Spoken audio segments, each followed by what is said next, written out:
नमस्कार। मेरा नाम डॉक्टर शशिकेश कुमार गोंड है और मैं असिस्टेंट प्रोफेसर हूं बसंत कन्या महाविद्यालय संबद्ध काशी हिंदू विश्वविद्यालय के इतिहास विभाग में। आप सभी का स्वागत है मेरे कोर्स जिसका टाइटल है the economic history of modern India and British Raj. इसके चौथे मॉड्यूल के अंतिम व्याख्यान में हम हैं। चौथे मॉड्यूल का जो टाइटल है irrigation, famine and agriculture policy of British rule. तो इस हम पांचवें व्याख्यान में मैं आप सभी का स्वागत करता हूं जिसका टाइटल है agriculture policy of the British rule.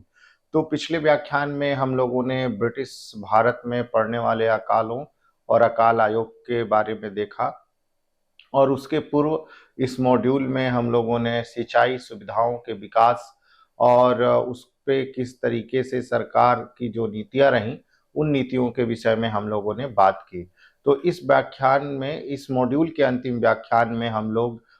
देखेंगे कि जो भारत में अंग्रेजी सरकार की कृषि नीतियां रही वो किस तरीके से भारतीय कृषि को प्रभावित करती हैं, या भारत में कृषि को लेके जो सरकार का रवैया रहा और जिस तरीके से उसने अपनी नीतियां बनाई उन नीतियों को हमें देखने की बहुत आवश्यकता है। क्योंकि भारत में जो एक बड़ा भूभाग है भारतीय भूक्षेत्र का, वो भारत में कृषि से जुड़ा हुआ है और भारतीय भूभाग के लिए एक बहुत महत्वपूर्ण क्षेत्र के तौर पे अगर हम देखें तो हमें कृषि दिखाई पड़ती है। तो इस व्याख्यान में हम लोग ये देखेंगे कि औपनिवेशिक भारत में जो सरकार की नीतियां रही है कृषि को लेके वो किस तरीके की रही और क्या उसमें बदलाव हमें दिखाई पड़ते हैं या क्या बदलाव दिखाई पड़ रहे हैं, ये भी हमको देखने की जरूरत है।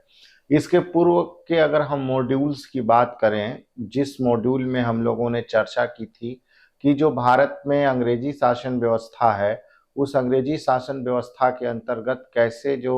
अलग अलग भू व्यवस्थाएं हैं वो भू व्यवस्थाएं भारत में अंग्रेजी शासन के द्वारा बनाई जा रही हैं। तो उन भू व्यवस्थाओं को भी हम संक्षिप्त में देखने की कोशिश करेंगे। अधिक जानकारी के लिए आप उन मॉड्यूल नंबर 3 के में जो व्याख्यान दिए गए हैं उन भूमि व्यवस्थाओं के बारे में, तो उनको भी आप देख सकते हैं क्योंकि वो भूमि व्यवस्था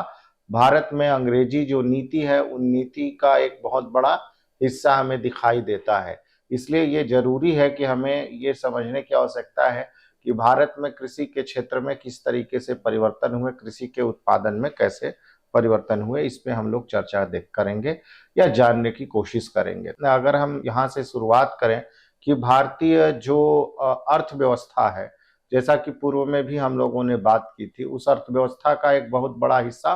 कृषि का क्षेत्र है और इस कृषि के क्षेत्र के ऊपर भारत की जो अधिकतम आबादी है उस अधिकतम आबादी का एक बहुत बड़ा हिस्सा भारतीय कृषि से जुड़ा हुआ है, जो भारत में जीवन जीने का आधार देता है, जो भारत में भारतीय ग्रामीण परिवेश एवं भारत के संपूर्ण परिवेश में वो लोगों के अलग अलग रोजगार से और उनसे जुड़े हुए साधनों से जुड़ा हुआ है। ये पूरी की पूरी भारतीय अर्थव्यवस्था का एक धुरी के तौर पे काम करता है। क्योंकि अगर हम देखें तो भारतीय अर्थव्यवस्था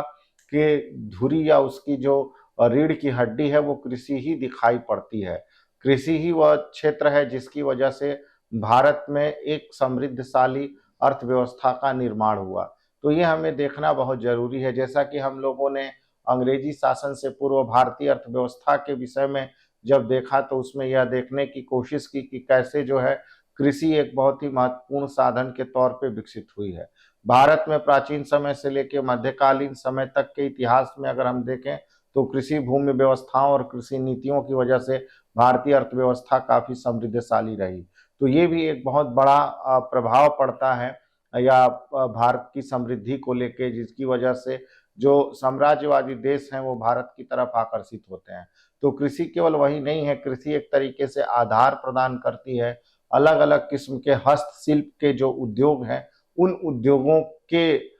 विकसित होने में। राज्य से संबंधित राज्य के आय, और केवल वो राज्य की आय का हिस्सा नहीं है, आम लोगों के भी जीवन और जीवन से जुड़ी हुई गतिविधियों और उस हिस्से का स्वरूप हमें दिखाई देता है। जैसे अगर हम प्राचीन भारतीय अर्थव्यवस्था के उन समय को देखने की कोशिश करें जब हम पूर्व व्याख्या कर रहे थे कि किस तरह की अर्थव्यवस्था हमें दिखाई पड़ती है भारत के अंग्रेजी शासन से पूर्व, तो हम देखते हैं कि भारतीय मानवीय इतिहास भारत में वो जो है सभ्यता की शुरुआत से ही हमें दिखाई पड़ता है। इसलिए सभी तरह की सभ्यताओं का जो जन्म है वो नदी घाटी क्षेत्रों में वो विकसित हुई। उनके पीछे विकसित होने का जो मुख्य कारण था, वो मुख्य कारण हमें खेती ही दिखाई पड़ता है। इसलिए खेती एक बहुत ही महत्वपूर्ण क्षेत्र के तौर पे काम कर रहा था या काम करेगा, जो आय का एक साधन भी होगा। तो इसीलिए अगर हम देखें, जैसा कि मैं बता रहा था कि कैसे भारतीय जनसंख्या का एक बहुत बड़ा जो हिस्सा है, वो हिस्सा कृषि के क्षेत्र से जुड़ा हुआ है और उसके जीवन यापन का एक बड़ा जो है जरिया है, वो भारतीय कृषि है। क्योंकि भारत की भौगोलिक दृष्टिकोण से देखें, अलग अलग क्षेत्रों में, चाहे हम पश्चिम भारत देखें, उत्तर भारत देखें या इवन दक्षिण भारत भी देखें, तो इन हिस्सों में बहने वाली नदियों ने अपने क्षेत्रों में उपजाऊ जमीनें तैयार की, जहाँ पे भारी संख्या में खेती हो सके। यही कारण है कि अगर हम कभी उत्तर प्रदेश, बंगाल, बिहार और उड़ीसा के क्षेत्र को देखने की कोशिश करें तो यहाँ भारी जनसंख्या दिखाई देती है, क्योंकि यहाँ जीवन जीने का आधार बहुत ही सरल है और उसके लिए वो तमाम जरूरी संसाधन यहाँ उपलब्ध हैं, चाहे वो पानी हो या अगर हम बात करें खेती के लिए तैयार भूमि या प्राकृतिक संसाधन जो हर तरह के चीजों के लिए जरूरी है। ये मैदानी क्षेत्र जीवन जीना आसान बनाते हैं अपने उन दुर्गम क्षेत्रों की अपेक्षा, जहाँ जंगल, पहाड़ या नदियों के बड़े बड़े सैलाब हमें दिखाई पड़ते हैं। इन क्षेत्रों का एक बड़ा हिस्सा नदियों से लाई गई उर्वर भूमि के द्वारा पुष्पित और पल्लवित होता है, जिसकी वजह से यहाँ बड़े पैमाने पे खेती दिखाई पड़ती है। यही कारण है कि भारत के आरंभ काल से ही इस क्षेत्र में बड़े पैमाने पे कृषि से जुड़े हुए अलग अलग जो पेशे हैं वो उभरे हैं और साथ ही बड़े पैमाने पे यहाँ खेती की जाती रही है। और उस तरह की खेती जो खेती जो है लोगों के पेट भरने के काम आ सके। तो अगर हम देखें यहाँ पे अनाज उत्पादन का इतिहास इन क्षेत्रों में, तो वो बहुत प्राचीन समय से ही दिखाई देगा। जैसे प्राचीन भारत का एक समृद्धशाली पूरा स्थल कुलडीहवा है, जहाँ खेती और चावल के साक्ष्य हमें मिलते हैं। तो इस तरह से तमाम ऐसे जो पूरा स्थल है वो हमें बताते हैं कि कैसे प्राचीन समय से ही इन क्षेत्रों में या संपूर्ण भारतीय भूभाग में अलग अलग हिस्सों में जो खेती है वो बड़े पैमाने पे की जाती रही थी। उसका एक बहुत महत्वपूर्ण हिस्सा हमें दिखाई पड़ता है। तो अगर हम देखें, भारत में स्वतंत्रता से पूर्व का एक जो बड़ा हिस्सा था, वो भारतीय जनसंख्या का वो हिस्सा 70% तक कृषि और कृषि से जुड़ी हुई गतिविधियों पे निर्भर था। यानी कि वो अनाज उगाता था, अनाज उगाने के लिए फसल तैयार करता था, फसल तैयार करने के साथ साथ खेतों में काम करता था और फिर फसलों को निराई गुड़ाई सिंचाई करने के पश्चात उसको अनाज के रूप में एकत्रित करके अपने पास ले आता था और फिर वो बाजारों तक पहुंचाता था। तो इस तरह से इस तरह की गतिविधियों में लगे हुए जो लोग थे, वो पूरी भारतीय जनसंख्या के लगभग 70% ऐसे लोग हैं जो हमें दिखाई पड़ते हैं। इसके साथ ही साथ जो उस समय की भारतीय अर्थव्यवस्था है, उस भारतीय अर्थव्यवस्था में ठीक स्वतंत्रता से पहले 50% के आसपास ऐसे जो कुल जीडीपी का हिस्सा है वो कृषि के क्षेत्र या कृषि से जुड़ा हुआ था, जो राष्ट्र सकल घरेलू उत्पाद का एक बहुत महत्वपूर्ण हिस्सा हमें दिखाई पड़ता है। उसी तरीके से अगर हम देखें तो इस क्षेत्र में अधिकतम जो है वो जनसंख्या या इनसे जुड़े हुए जो उत्पाद हैं, वो उत्पाद भारतीय बाजारों या भारतीय क्षेत्रों से जुड़े हुए दिखाई पड़ते हैं, जिनका बड़े पैमाने पे उत्पादन होता है। इसलिए अगर हम 19वीं शताब्दी के मध्य तक ये देखने की कोशिश करें तो हमें कृषि और कृषि से जुड़ा हुआ जो क्षेत्र है उसमें व्यापक तरीके के परिवर्तन अंग्रेजी भारत में दिखाई पड़ेंगे, क्योंकि इसके पूर्व जो भारतीय खेती थी उसका एक अपना ढांचा था। जैसे अगर हम देखने की कोशिश करें, पूर्व के व्याख्यानों में हम लोगों ने इस पे बात की थी कि अंग्रेजी जो शासन व्यवस्था है 19वीं शताब्दी के मध्य के बाद हम देखते हैं कि उसमें व्यापक तौर पे परिवर्तन दिखाई देने शुरू होते हैं अलग अलग भू व्यवस्थाओं के कारण। और वो एक तरीके से अंग्रेजी शासन का भारत में आर्थिक क्षेत्र पे नियंत्रण करने के साथ साथ भारतीय कृषि क्षेत्र और कृषि से जुड़ी हुई नीतियों के निर्माण और उनके नियंत्रण से जुड़ा हुआ है, जो भारतीय अर्थव्यवस्था का एक महत्वपूर्ण हिस्सा हमें दिखाई पड़ता है। चूंकि उस समय भारत के लिए जो अर्थव्यवस्था का बड़ा हिस्सा था वो कृषि से ही आता था, और कृषि ही भारत में अलग अलग तरह के हस्तशिल्प उद्योगों या भारत के,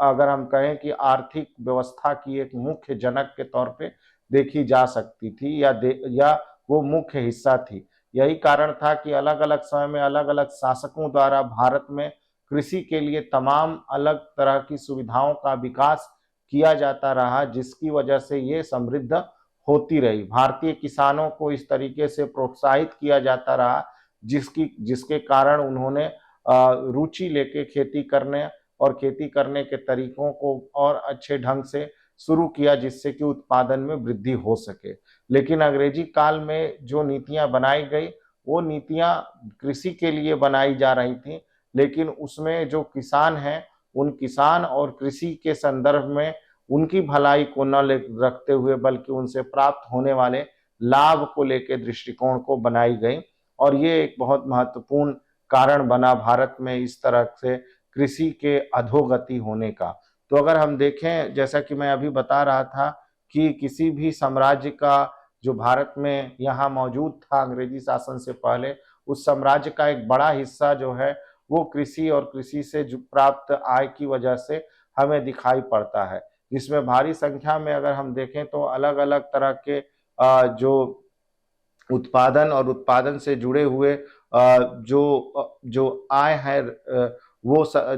कृषि के माध्यम से ही वसूले जाते थे, या सरकारों के द्वारा आय का एक प्रमुख साधन के तौर पे उसको लिया जाता था। चाहे वो मालगुजारी हो, कृषि के उत्पादन का एक बड़ा हिस्सा उससे जाता था। इसलिए अगर हम देखें, जो भारतीय कृषि का क्षेत्र है वो अपने आप में बहुत ही महत्वपूर्ण था, केवल इसलिए नहीं कि वो अनाज का उत्पादन कर रहा था, बल्कि इसलिए भी क्योंकि वो बाजार और बाजार से जुड़ी हुई जो चीजें हैं उसको भी वो नियंत्रित कर रहा था। जैसे बाजार में की मांग की पूर्ति वो कृषि के उत्पादन के क्षेत्र से हो रही है। इसके साथ ही कृषि से जुड़े हुए जो लोग हैं, उन लोगों की जो आय है, जो अतिरेक है, जो बचत है, वो भी कृषि के द्वारा ही हमें दिखाई पड़ती है। और इसके चलते उनके आय का एक बड़ा हिस्सा उनके क्रय शक्ति को मजबूत करता है। तो ये भी जो है कृषि से ही संभव है। जो भारतीय आम जनमानस है, आम जनता है, उसके लिए कृषि एक महत्वपूर्ण आधार स्तंभ का काम कर रही है, उनके अधिशेषों के लिए, उनकी बचत के लिए और उनकी आय के लिए। इसके साथ ही साथ मजदूर वर्ग के लिए भी वो उतना ही महत्वपूर्ण एक अवसर प्रदान करती है, जिसकी वजह से वो अपने लिए आय ला सकते हैं। उत्पादन का काम करती है, आय को बढ़ाने का काम करती है, और अर्थव्यवस्था के हर उस गतिविधि का केंद्र जो है वो कृषि है, जो हमें दिखाई पड़ती है। यही कारण था कि भारत में जो अंग्रेजी शासन था, उस अंग्रेजी शासन ने ये बहुत अच्छे तरह से समझा कि अगर हमें भारतीय भूभाग या भारतीय क्षेत्रों से लाभ उठाना है, तो हमें कृषि में इस तरह की नीतियों को स्थापित करना होगा, जिससे कि हम अपने लिए आय को और बढ़ा सकें, या कंपनी के लिए जो आय का एक मुख्य स्रोत है वो कृषि क्षेत्र है। और अगर हम कृषि पे नियंत्रण स्थापित करते हैं अलग अलग नीतियों के माध्यम से, तो हम न केवल अपने लिए एक तरीके से आय में वृद्धि करेंगे, बल्कि दूसरी तरफ हम अपने आय लाभ के अवसरों को भी और ज्यादा आगे बढ़ाने की कोशिश करेंगे। यही कारण था कि उन्होंने हर उस तरह से भारतीय कृषि और कृषि से जुड़े हुए संसाधनों का उपयोग करने के लिए इस तरह की नीतियों का निर्माण किया, जो नीतियां भारत में उनके द्वारा बनाई गई। और हम देखेंगे ये कौन कौन सी ऐसी नीतियां हैं और किस तरह से जो भारतीय कृषि है वो प्रभावित होती है। तो इस चीज को लेके अंग्रेजी सरकार जो है वो बहुत अच्छे से इन चीजों को समझ रही थी कि अगर हम अपने लाभ को बढ़ाना चाहते हैं भारत जैसे देश में, तो हमें यहाँ पे जो है इस तरह की नीतियों का निर्माण करना होगा, जो कृषि संबंधित जो साधन है उन साधनों को हम ठीक तरीके से दोहन कर पाएंगे। इसके लिए ये बहुत ही जरूरी तत्व के तौर पे इसे देखा गया। इसलिए अंग्रेजी शासन की जो नीतिगत व्यवस्थाएं थी, उन व्यवस्थाओं ने भारतीय कृषि संबंधित नीतियों को प्रभावित किया। और हम देखेंगे कि इन नीतियों का क्या कॉन्सिक्वेंस या परिणाम रहे, जिसकी वजह से भारत में किसानों की स्थिति जो है वो दिन पे दिन खराब होती चली गई। क्योंकि जैसा मैंने कहा कि उसमें जो एक ही चीज है जिसके लिए ये नीतियां बनाई जाएंगी वो है प्रॉफिट या लाभ। और उसकी वजह से वो क्या करने की कोशिश करेंगे, उसकी वजह से जो है अंग्रेजी सरकार इस तरह के नीतियों का निर्माण करने का मुख्य कारण बनेगा कि वो भारतीय संसाधनों का दोहन कर सके, तो जो उनके अपने एक बहुत ही महत्वपूर्ण हिस्सा है उन नीतियों का।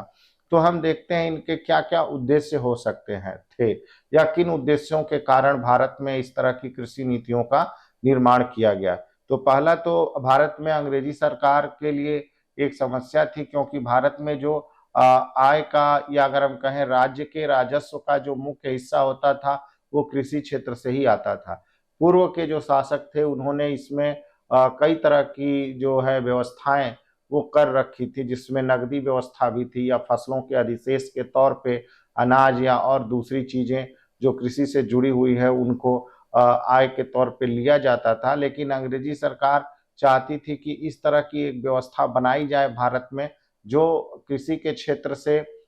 इस तरह से काम करे कि वो आय का एक निश्चित साधन के तौर पे काम करती रहे सरकार को, और उसमें किसी तरह की कमी न हो। यानी कि वो कृषि क्षेत्र के लिए इस तरह की भू व्यवस्था या नीतियों का निर्माण करना चाह रहे थे जिसकी वजह से कि सरकार की जो आय है वो साल दर साल निश्चित आय से कम ना हो, बल्कि उससे भले ही बढ़ता जाए लेकिन वो लगातार या नियत तौर पे उनको मिलती रहे। तो इस तरह से अगर हम देखें तो भारत में जो अलग अलग भूमि व्यवस्थाएं थी जो बनाई गई, उन भूमि व्यवस्थाओं के कारण ही ये संभव हो सका, जिसमें सरकार ये तय करने की कोशिश करती है कि किस तरीके से जो है ये भूमि व्यवस्थाएं सरकार के आय का एक मुख्य स्रोत बनेगी, और अगर इसमें किसी भी तरह की कोई कमियां हैं तो सरकार ने इन व्यवस्थाओं या भू नीतियों के माध्यम से इसको दूर करने की कोशिश की। तो ये भी हम लोग देखेंगे कैसे। दूसरा ये है कि भारतीय कृषि का जो मुख्य हिस्सा है वो अनाज उत्पादन का हिस्सा रहा था, और स्पेशली जो है इसमें एक तरीके से इस तरह के जो उत्पादन थे उसको किसानों के द्वारा किया जाता था, जिससे कि बाजार और जो समाज है और जो किसान है वो उन लोगों का पेट भर सके। लेकिन एक इम्पॉर्टेंट जो एस्पेक्ट को ध्यान में रख के, या एक महत्वपूर्ण दृष्टिकोण के ध्यान में रख के अंग्रेजी भारत में कृषि नीतियों को इस तरीके से सरकार द्वारा बनाया गया कि उन्होंने किसानों को मजबूर किया कि वो कृषि का एक तरीके से इस तरह से वाणिज्यीकरण करें जिससे कि जो नगदी फसलें हैं उनका उत्पादन हो सके। क्योंकि सरकार की जो भू नीति का उसका एक बड़ा हिस्सा ये था कि वो ये चाह रहे थे कि भारत में जो लगान के तौर पे या मालगुजारी के तौर पे जो जो भी रकम वसूली जाए या जिस तरह से भी वसूली जाए वो नगद के तौर पे है, और इसके लिए उन्होंने नगदी फसलें या भू व्यवस्थाओं को अस्थायी करने की कोशिश की। तो इसके तहत हम देखते हैं कि भारत में बड़े पैमाने पे इस तरह के नकदी फसलों या कैश क्राफ्टिंग जिसको हम बोलते हैं उस तरह की फसलों का उगाया जाना शुरू किया जाएगा। जैसे जूट हो जाएगा, चाय हो जाएगा, इसके साथ ही साथ कपास हो जाएगा, गन्ना हो जाएगा। ये वो फसलें हैं जिन फसलों की वजह से भारत जो है भारतीय किसान या भारतीय कृषि एक तरीके से कैश क्राफ्टिंग की ओर मुड़ेगी। उसके पहले ऐसा नहीं है कि नहीं उगाया जाता था, लेकिन वो केवल एक तरीके से जरूरत के हिसाब से उन चीजों का एक तरीके से कृषि के उत्पादन में वो हिस्सा बनती थी। लेकिन यहाँ पे जो सरकार है वो अपनी जरूरत और को बाजार की जरूरत के हिसाब से थोपते हुए अपने लाभ के लिए उस तरह की फसलों को उगाने की शुरुआत करेगी बड़े पैमाने पे, जिसके लिए किसानों को एक तरीके से मजबूर किया जाएगा कि वो ये फसलें उगाएं, और साथ ही साथ उसी तरह से सरकार को नकदी जो है वो राजस्व प्राप्त हो, और इसलिए वो क्रय शक्ति को बढ़ाए और नकदी को बाजार में ले आए। ये भी एक बहुत ही इंपॉर्टेंट कारण बनता है। दूसरा ये है कि उसी समय अगर हम देखेंगे तो इंग्लैंड में औद्योगिक क्रांति होती हुई दिखाई देगी, और औद्योगिक क्रांति का प्रभाव ये होगा कि वहाँ पे जो बड़े बड़े उद्योग स्थापित होंगे उन उद्योगों में हम देखें तो जरूरत पड़ेगी इस तरह के उत्पादों की। चाहे जैसे कपड़ों को बनाने के लिए, जैसे इंग्लैंड में जब औद्योगिक क्रांति हो रही है तो बड़े पैमाने पे अगर हम देखें तो जो जो कपड़ा उद्योग है उसका विकास हो रहा है, टेक्सटाइल्स इंडस्ट्री जिसको हम बोलते हैं। मैनचेस्टर में, लंकाशायर में, नटिंगम में, उन क्षेत्रों में बड़े पैमाने पे इस तरह के उद्योग इंग्लैंड में बनेंगे। लेकिन इंग्लैंड एक बहुत छोटा सा देश है और वहां पे इस तरह का बड़े बड़े भू क्षेत्र नहीं है जहां खेती किया जा सके। ऐसी स्थिति में उन उद्योगों के लिए बड़े पैमाने पे जो कच्चा माल है वो भारत से प्राप्त किया जाएगा। तो उन जो उद्योग हैं, मुख्य तौर पे अगर हम देखें तो जो कपड़ा उद्योग है, उन कपड़ा उद्योगों के लिए बड़े पैमाने पे जो जो रॉ मटेरियल है, जो कच्चा माल है, उसका क्षेत्र या साधन वो भारत बनेगा। और यही कारण है कि हम देखते हैं कि भारतीय कृषि को इस तरीके से शेप दिया गया या इस तरीके से उसमें बदलाव किया गया कि वो न केवल नकदी फसलें उगाए बल्कि वो एक कच्चे माल के आपूर्तिकर्ता के तौर पे काम करे। तो ये भी एक उनका उद्देश्य था कि जो भारतीय कृषि क्षेत्र है उस कृषि क्षेत्र को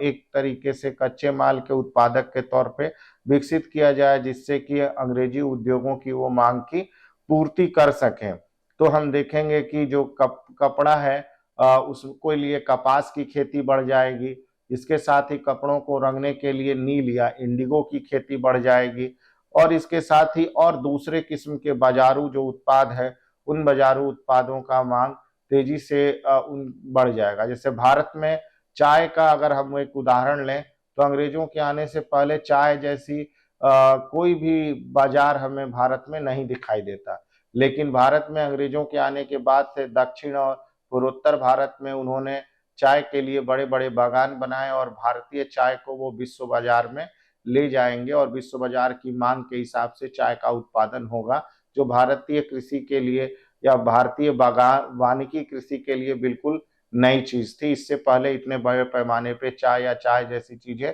भारत में उत्पादित नहीं होती थी, जो अंग्रेजी शासनकाल की कृषि नीति का एक बहुत महत्वपूर्ण हिस्से के तौर पे हम उसे देख सकते हैं। इसके साथ ही जब हम इन कृषि नीतियों की बात करते हैं जो शुरुआती दौर में बनाई जा रही है, उन कृषि नीतियों में भू बंदोबस्त सबसे प्रमुख हमें दिखाई देता है। चूंकि भूमि का प्रबंधन और भूमि का प्रबंधन से ही उत्पादन और उत्पादन से मिलने वाले राजस्व को नियत करने के लिए इस तरह के भू व्यवस्थाओं का निर्माण अंग्रेजी सरकार द्वारा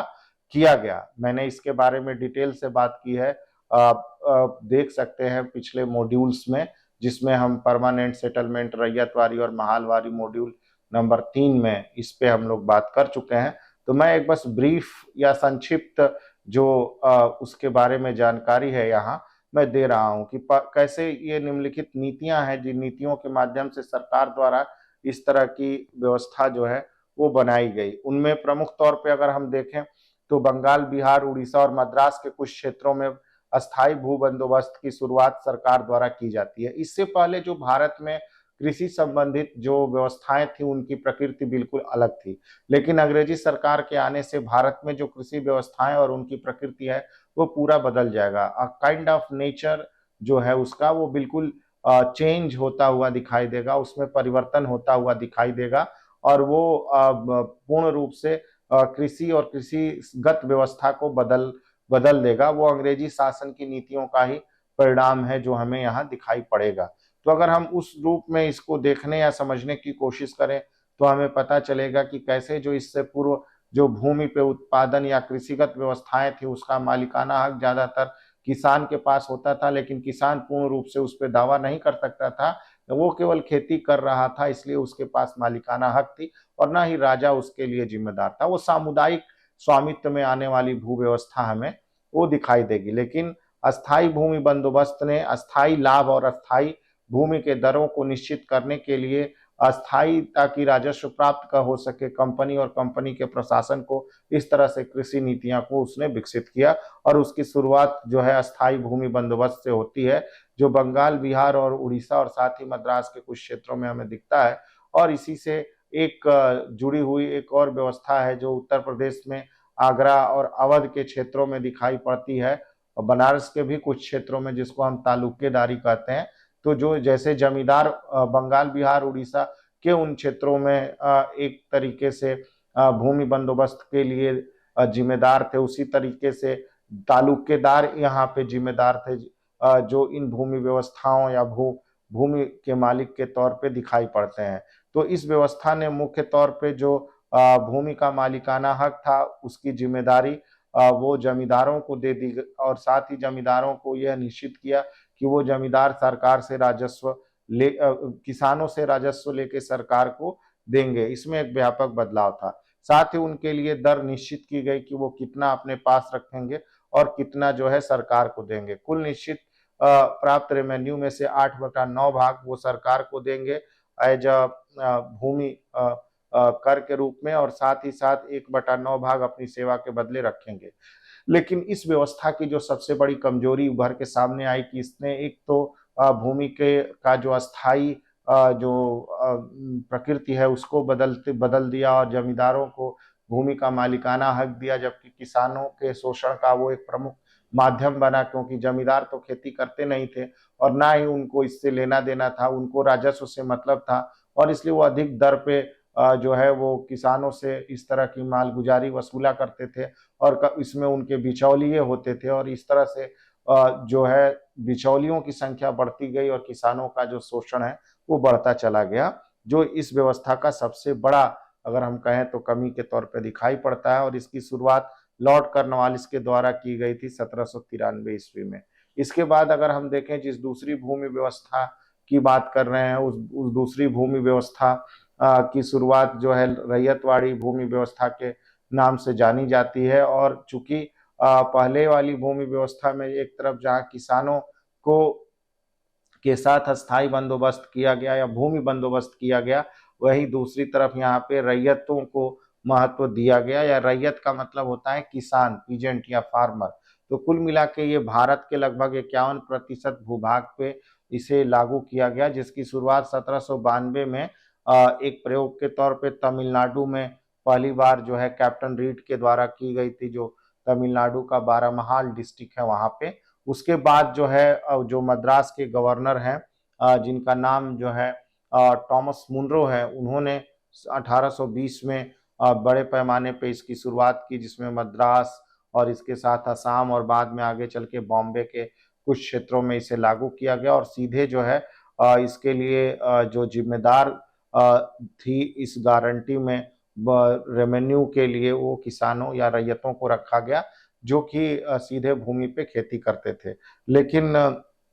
ये एक तरीके का स्थायी नहीं, अस्थायी बंदोबस्त था। इसका मतलब यह है कि सरकार जो भूमि पे निश्चित लगान की दर थी उसमें परिवर्तन कर सकती थी समय समय पे, और सरकार के पास इस तरह का अधिकार था कि वो अगले 30 साल बाद जो है इसमें बदलाव कर सके, जो अस्थायी भूमि बंदोबस्त में नहीं दिखाई पड़ता। तो इस तरह से जो भूमि पे सामुदायिक स्वामित्व का जो एक अगर हम कहें भारतीय ग्रामीण अर्थव्यवस्था की आत्मनिर्भरता थी, उसको इस तरह की भूमि व्यवस्थाओं के द्वारा तोड़ दिया गया और भूमि को बाजार की वस्तु बना दिया गया, ताकि जिसमें इन मालिकाना हक रखने वाले लोग अपनी भूमि को अपनी अगली पीढ़ी को दे सकते थे, या बाजार में बेच सकते थे, गिरवी रख सकते थे, या किसी को पुरस्कार स्वरूप दे सकते थे। तो ये एक व्यापक परिवर्तन हमें दिखाई पड़ता है, और इसकी जो दर जो है वो निश्चित की गई कि वो कितना किसान जो है भूमि राजस्व के तौर पे सरकार को देगा, जिसमें सिंचित भूमि के लिए 60% और जो सूखी भूमि है उसके लिए 50% तय किया गया, जो अपने आप में एक बड़ा लगान दर है। इतना ज्यादा कभी भी भारतीय इतिहास में किसानों से भूमि राजस्व के तौर पे नहीं वसूला गया। तीसरी जो व्यवस्था थी वो हमें दिखाई देती है महालवारी व्यवस्था। और महालवारी व्यवस्था की शुरुआत जो है अगर हम देखें तो उसकी शुरुआत 1819 में होल्ट मैकेंजी द्वारा किया जाता है, लेकिन व्यवस्थित तौर से इसे लागू किया गया रेगुलेशन 7 के अंतर्गत 1822 ईस्वी में। और इसके अंतर्गत पश्चिम उत्तर सीमा प्रांत, सेंट्रल प्रोविंस, गंगा घाटी क्षेत्र, पंजाब, उत्तर प्रदेश, और जो है